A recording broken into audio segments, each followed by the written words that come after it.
Jeremias 29:11.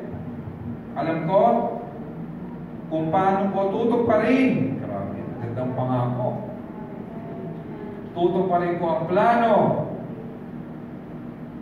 ko para sa kabutihan nyo at hindi sa kasamaan nyo. Plano para bigyan kayo ng pag-asa, na magkaroon kayo ng mabuting. Sino gusto ng mabuting kinabukasan? Amen. Ang ganda ng Tagalog, ng mabuting kinabukasan. Kilalanin niyo na yung mabuting kinabukasan. Magandang kinabukasan. Amen? Kaya kasabi ng Bible, alam ko, tutok pa rin ko ang plano ko sa'yo. Amen? Tama, tutok pa rin ko. Hindi kita bibiguin. May plano ko sa'yo. Amen? Sino dito minsan nalungkot ka kasi sabi ng magulang mo, anak, huwag ka mag-alala. Tutok pa rin ko na pag-aralin kita. Sa Maynila, Max, di ba, may plano. Eh, nalaman mo yung plano, hindi na pala matutupad. Anong naramdaman mo? Di ba, minsan nalungkot ka? Amen, parang masakit sa puso. Yung mga plano, hindi natupad. Pero ang Panginoon, pag mayroon siyang sinabi, tutuparin niya. Kaya dapat maging masaya ka. Amen? So dito alam mo, mayroong matinding plano sa'yo si Lord. May matinding plano.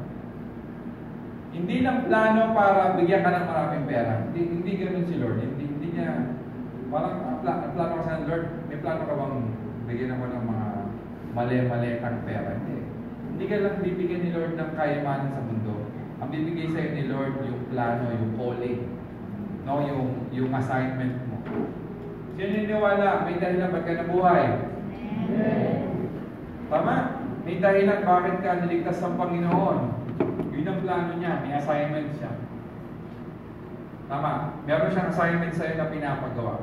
Kaya habang buhay tayo, gawin natin ang assignment natin. Gawin natin ang assignment natin. Kung yung paano ko magagawa ang assignment, I tell you, kapag ikaw ay nanatili sa presensya ng Panginoon, bibigyan ka ni Lord ng matinding assignment. Amen? Ang mga tao ngayon, ano ginagawa? Nagtatrabaho, after nag-aaral, after mag-aaral, ano susunod? Magtatrabaho, after magtrabaho, ano susunod? Magkakapamilya, parang kapamilya, ano susunod? Magkakaanak, pag nagkaanak, pag-aaralin ng anak. Amen? Pag napag-aaral na yung anak, silang dalawang mag-asawa, tatandaan na sila, watang dulo, mamamatay din. Tama? Eh kung yun ang plano ng Lord, dahil dapat wala nang silbi ba tayo nabuhay? Bakit? Kasi mamamatay din naman tayo sa dulo eh. So sininiwala, habang buhay tayo, may plano si Lord. Kunin niyo yung plano. Amen? Huwag kayong aalis sa plano. Sino dito gusto mo maging arkitekto? Di ba? Siguro someday you want to become an architect. Di ba ang architect meron plano? Meron siyang plano gumawa ng building. Imagine niyo yung plano na yon. Hindi niya yun na plano ng maayos. Ano mangyayari? Magigiba yung binil niya. Masisira. Si Lord, mas matindi siya sa arkitekto. Hindi matindi siyang plano sa'yo. Hindi niya muna sasabihin. Itatago niya muna sa'yo. Kasi gusto niya unti-unting i-reveal sa'yo ang plano. Amen. Kasi pag binigay niya sa'yo ang plano sa'yo, baka magulat ka, ayaw muna. Kasi tayo, matatakotin tayo minsan. Ayaw na natin. Kasi naniniwala gusto ng Panginoon bigyan ka ng matinding plano. May plano siyang pagyamanin ka. Meron siyang planong tuparin ang lahat ng gusto mo sa buhay. Kasi naniniwala, habang nag-isip ka sa Panginoon, nakikita mo yung magandang plano ng Lord sa buhay mo. Amen? Yung mga nasa ng mga estudyante, para sa kami mga estudyante, pagyayamanin kayo ng Panginoon. Magtatayo kayo ng business dito sa may Calvario. Amen? Hindi mo nakalamutan ng Maynila. Dito pa lang, magiging milyonarya ka na.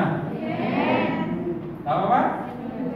Dito, baka ito sa iyo, may-ari na ng may-ari ng grocery store. Malaking grocery store. Hallelujah.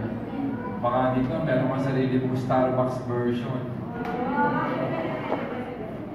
Pwede, no? Coffee shop. Hindi siya. O kaya, bigyan kayo ni Lord ng construction firm. Ang yaman. Di ba? So, wala akong imposible sa Panginoon. Walang imposible sa Diyos. Basta kailangan mo lang magtiwala sa Kanya, may plano sa iyo. Alam niyo ba, di ko naman plano mag-preach?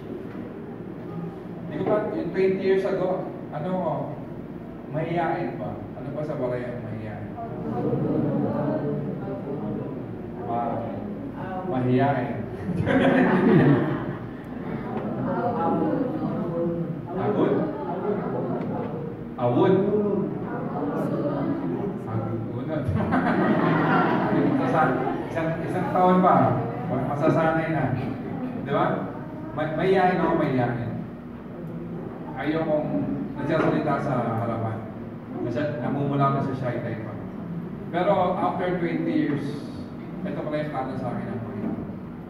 Amen? Dalhin ang Ebanghelyo sa iba't ibang simbahan para makatulong tayo. Amen po ba? Malay mo ikaw, i-raise ka ni Lord na maging leader dito sa Calvario. And dadaling ka ni Lord sa mga lugar na kung saan tutulungan mo ang mga tao. Is that a good plan? Anong plano natin? Ay, kaya mo ang plano ko maging artista. Sino dito gusto mo puro artista? Gusto mo maging kamukha ni... Sino ba to? Ha? Sino to? Kamukha ka ni... Sino ba yun? Si Provinciano? Si Coco Martin? Di ba? Gusto mo maging kamukha ni Coco Martin?